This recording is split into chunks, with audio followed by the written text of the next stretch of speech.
शिकारी रह चुका था। Quixada love the tales of knights of yore मतलब प्राचीन काल। देखिए यहाँ पर वर्ड मीनिंग दी हुई है आपके। ऑफ योर का मतलब होता है लॉन्ग एगो, बहुत समय पहले। तो जो प्राचीन काल की जो नाइट्स की जो कहानियाँ होती है, टेल्स मतलब कहानियाँ, उससे वो बहुत प्यार था उसे। शिवलरी क्या होता है? शिवलरी होता है the customs and the spirit of knighthood. मतलब कस्टम मतलब रिवाज, और स्पिरिट मतलब जो आत्मा होती है किसकी? नाइटहुड की। नाइटहुड होता है एक पदवी होती है नाइट की, तो उस पर क्या रिवाज होते हैं उस बारे में जो कहानियाँ होती थी वो उसको अच्छी लगती थी। After a while he stop hunting. कुछ समय बाद में उसने एक अवधि के बाद उसने क्या करा था? शिकार खेलना बंद कर दिया था। ही sold most of his land. उसने अपनी जो काफ़ी कुछ जो ज़मीन थी वह बेच दी थी। He bought more story books. उसने स्टोरी बुक्स खरीदी, बहुत सारी स्टोरी, क्योंकि उसे प्यार था स्टोरी से, तो उसने बहुत सारी स्टोरी बुक्स खरीदी। He read and dream.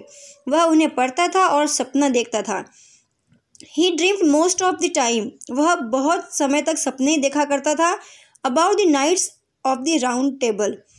वह जो नाइट्स की जो पदवी मैंने बताया आपको, नाइट्स हुआ करते थे, उनके बारे में वह सपने देखा करता था। Then one day Quixada came up with what say was the strangest whim any man had ever had. Whim का मतलब क्या होता है? वीम होता है a sudden and unusual wish to do और हैव समथिंग। मतलब एक अचानक से या अनयूजुअल जो असामान्य विश है, इच्छा है। स्ट्रेंजेस्ट कहते हैं ना एक अजीब सी, तो वो उसको कुछ पाने की ऐसी इच्छा होना, उसको कहते हैं वीम। तो वो हमेशा किसी भी व्यक्ति के पास में ऐसी नहीं हो, किसी व्यक्ति ने ऐसी नहीं सोची हो, ऐसी चीज़ वो सोचा करता था। This would be grand this plan of Quixada's. अब यह उसके जो महान बात थी, मतलब एक अलग ही बात होनी चाहिए थी उसके, कि ऐसा किसी व्यक्ति ने नहीं सोचा है जैसा कि मैं चाहता हूँ, और एक अलग ही विश, यह उसका प्लान हुआ करता था। He disclosed I will wear armour and carry my lance and will ride through the world seeking adventure. Like the knights of old, I will take vengeance upon those who hurt the poor and the weak.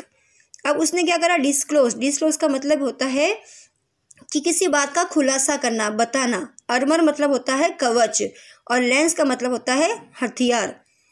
एक उस तरह का हथियार जो घुड़सवार रखते हैं, wooden का